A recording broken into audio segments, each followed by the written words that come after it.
வணக்கத்துடன் pepper and salt அரசியல் என்கின்ற இந்த வலையொலியில் உங்களை சந்திப்பதில் மிகவும் மகிழ்ச்சி அடைகின்றேன். ஒவ்வொரு நாளும் நான் பல செய்திகளை தேடி எடுத்து அரசியல் சார்ந்து செய்திகளை எடுத்து வைத்து கொண்டிருக்கின்றேன்.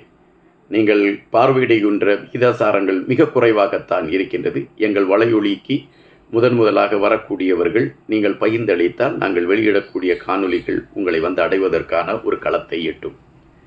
தமிழக அரசியல் களத்தில் பேசுபடு பொருளாக மாறி இருக்கக்கூடிய பல விடயங்களை குறித்த செய்திகளை நான் தொடர்ச்சியாகவே எடுத்து வைத்து கொண்டிருக்கின்றேன்.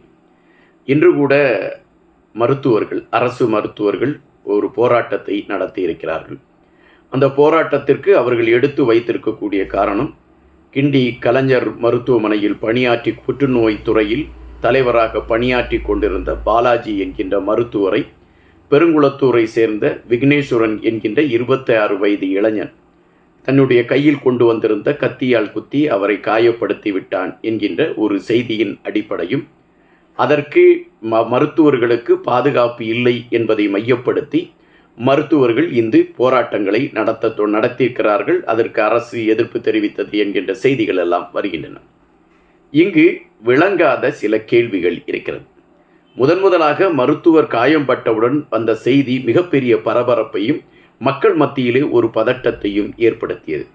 கலைஞர் மருத்துவமனையில் பணியாற்றி கொண்டிருந்த மருத்துவர் பாலாஜியின் கழுத்தில் ஒரு இளைஞன் குத்திய குத்தில் அவர் பயங்கரமாக காயமடைந்து அவர் கழுத்தில் இருந்து இரத்தம் பீரிட்டு பாயக்கூடிய ஒரு நிலைமையும், அவருக்கு மிக இக்கட்டான சூழலில் அவர் மருத்துவமனையில் அனுமதிக்கப்பட்டிருக்கிறார் என்ற செய்தி நேற்று வந்தது.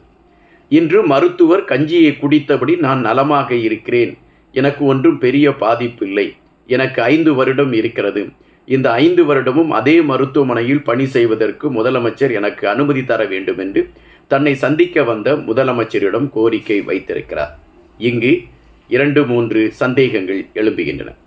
ஒன்று, மருத்துவர் தனக்கு காயம்பட்டிருக்கிறது, என்னை பார்த்து நீங்கள் நலம் விசாரிக்க வந்திருக்கிறீர்கள், உங்களுக்கு நன்றி, எனக்கு ஒன்றும் பெரிய காயம் அல்ல, கண்டிப்பாக நான் பிழைத்து வந்து விடுவேன் என்று சொல்லியிருந்தால் அது ஒரு நியாயமான கருத்து என்று குறிப்பிடலாம். அந்த சூழலிலும் மருத்துவர் என்னை இங்கு 5 வருடம் நீங்கள் நீட்டிக்க செய்ய வேண்டும், அதுதான் நான் இந்த சூழலில் உங்களுக்கு வைக்கக்கூடிய கோரிக்கை என்கின்ற பொழுது மருத்துவர் திட்டமிட்டு ஒரு நாடகத்தை அரங்கேற்றி இருக்கிறாரா என்கின்ற ஒரு கேள்வி எழும்புகின்றது. இந்த தாக்குதலை மையப்படுத்திய பின்னணி இவைகள் தன்னுடைய பதவியை இங்கு தக்க வைத்துக் கொள்வதற்கு அவர் இது போன்ற களத்தை எடுத்தாரா என்கின்ற ஒரு சந்தேகம்தான் எழும்புகின்றது. இது நமக்கு எந்த விதமான ஆதாரங்களும் இல்லை, சந்தேகம்தான். அதுபோல மருத்துவரை பார்ப்பதற்கு அனைத்து கட்சிகளை சார்ந்தவர்கள் வரிசையாக வருகிறார்கள்.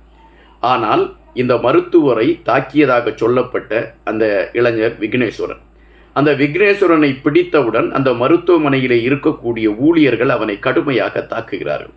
அந்த ஊழியர்கள் மீது இந்த காவல்துறை எடுத்த நடவடிக்கை என்ன? இந்த ஊழியர்கள் அந்த இளைஞனை தாக்குவதற்கு யார் அனுமதி கொடுத்தார்? அவனை அந்த சுவற்றோடு அணைத்து வைத்தபடி ஒருவர் கட்டம் போட்ட சட்டையை போட்ட ஒருவர் எட்டி உதைக்கக்கூடிய ஒரு காட்சி இப்பொழுது நாம் வலையொலிகளில் பார்க்க முடிகின்றது. அப்படி அவரை தாக்குவதற்கு அவருக்கு அனுமதி அளித்தது யார்? இதற்கு காவல்துறை தான் பதில் சொல்ல வேண்டும், அல்லது அவர் மீது காவல்துறை ஒருவேளை நடவடிக்கை எடுத்திருந்தால் காவல்துறை பாராட்டுக்கு உரியது. தன்னுடைய தாக்கி சரியாக சிகிச்சை செய்யவில்லை என்கின்ற காரணத்தில்தான் நான் மருத்துவரை தாக்கினேன் என்று அந்த இளைஞன் குறிப்பிட்டிருக்கிறான். அதன் பின்பு அவன் குறிப்பிடுகின்றான், என் தாயை எப்படியாவது காப்பாற்றி விடுங்கள், என்னை நீங்கள் கொன்று போடுவதை பற்றியோ என்னை சிறைச்சாலையில் போடுவதை பற்றியோ எனக்கு கவலை இல்லை, என்னுடைய தாயை காப்பாற்றுங்கள் என்று குறிப்பிடுகின்றார். கலைஞர் கருணாநிதி அவர்கள் வசனம் எழுதிய ஒரு படம் மனோகரா. இந்த படத்திலே தன் தாயை பழித்து கூறியதற்காக மனோகரன் வெகுண்டு எழுந்து அந்த அரண்மனையே துவசம் செய்யக்கூடிய ஒரு காட்சி களங்கள் அமைக்கப்பட்டிருந்தது. அப்படி என்றால் காலாகாலமாக தன் தாயை இகழக்கூடிய எவனையுமே தமிழன் ஏற்றுக்கொண்டதாக சரித்திரம் இல்லை. அதுபோலத்தான் இந்த இளைஞன் தன்னுடைய தாய்க்கு ஒரு பாதுகாப்பு இல்லாத, அல்லது அவருக்கு சரியான சிகிச்சை கொடுக்கப்படவில்லை என்கின்ற ஆதங்கத்தில் மருத்துவரை போய் கேட்கிறார். மருத்துவர் அவனை இழிவுபடுத்தி பேசிவிடுகிறார். அந்த கோபத்தில் தான் அந்த இளைஞன் இந்த தாக்குதலை நடத்தினான் என்பதுதான் இப்பொழுது வந்திருக்கக்கூடிய செய்தி. இன்று அந்த மருத்துவரை போய் எல்லோரும் பார்க்கிறார்கள். அது மனிதாபிமான செயல்பாடு என்று எடுத்துக்கொண்டால் கூட அரசு மருத்துவமனையில் பணிபுரிகிற மருத்துவர்கள் சரியாக அரசு மருத்துவமனையில் பணிபுரிகிறார்களா? ஐயா மா சுப்பிரமணியம் அவர்கள் சமீபத்தில் சில மருத்துவமனைக்கு விஜயம் செய்திருந்தார். அப்படி விஜயம் செய்த மருத்துவமனையில் அந்த மருத்துவமனையில் மருத்துவர்கள் இல்லை என்கின்ற பதிவை அவரே பதிவு செய்தார். உடனடியாக மருத்துவரை என்னை தொடர்பு கொள்ள சொல்லுங்கள் என்று சொன்ன நிகழ்வுகளும் இருந்தது. மருத்துவருக்கு மா சுப்பிரமணியம் அவர்கள் தொலைபேசியில் பேசிய நிகழ்வுகளும் இருந்தது. அப்படி என்றால் மருத்துவமனையில் மருத்துவர்கள் சரியாக மருத்துவ சிகிச்சைகள் யாருக்கும் செய்யவில்லை என்பதை அந்த மா சுப்பிரமணியம் ஐயா அவர்கள் நடத்திய அந்த ஆய்விலே தெரிகின்றது. இப்படிப்பட்ட மருத்துவர்களுக்கு வக்காலத்து வாங்கி கொண்டு அரசியல் கட்சி தலைவர்கள் ஓடோடி சென்று அவரை சந்திப்பதின் பின்னணியில் இருப்பது என்ன என்கின்ற கேள்வி எடுத்து வைக்கப்படுகிறது. மக்களுடைய வாக்குகளை பெற்றுக்கொண்டுதான் ஒவ்வொருவரும் எம்எல்ஏயாகவும் பாராளுமன்ற உறுப்பினர்களாகவும் மந்திரியாகவும் ஆகக்கூடிய களங்கள் இருக்கிறது. அந்த மக்களில் ஒருவனாக தன்னுடைய தாய்க்கு நிகழ்ந்த நிகழ்வை மையப்படுத்தி வேதனையோடு இருந்த ஒரு இளைஞன் தன்னுடைய கோபத்தின் வெளிப்பாடாக செய்த ஒரு செயல்பாடுதான் அந்த மருத்துவரை அவன் கத்தியால் குத்திய நிகழ்வு. இதை எந்த மனிதராலும் ஏற்றுக்கொள்ள முடியாது. அது நம்மளுடைய சட்டத்திட்டத்திற்கும் மனிதாபிமானத்திற்கும் உகந்ததல்ல. ஆனால் மருத்துவர்கள் அனைவரும் சரியாக இருக்கிறார்களா என்பதை உறுதி செய்ய வேண்டும்.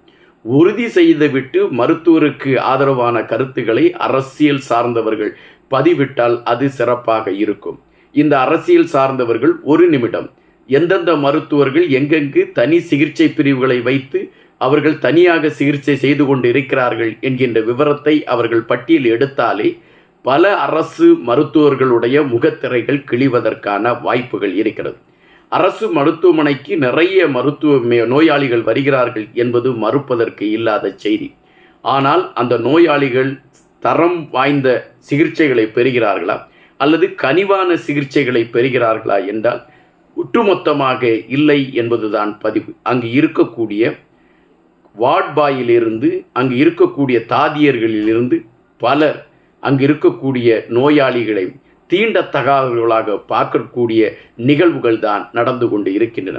மா சுப்பிரமணியம் அவர்கள் இதை மாற்றுவதற்காக முயற்சி செய்து கொண்டிருக்கிறார் என்பது அவருடைய செயல்பாடுகளில் தெரிகிறது. முதலில் அவருக்கு சுதந்திரமான ஒரு உரிமையை கொடுங்கள்.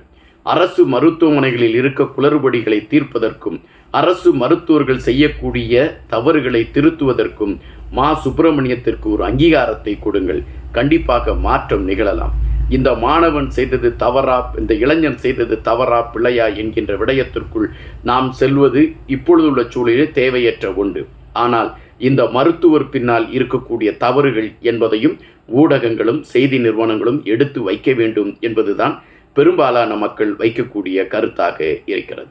நன்றியுடன் இன்பா.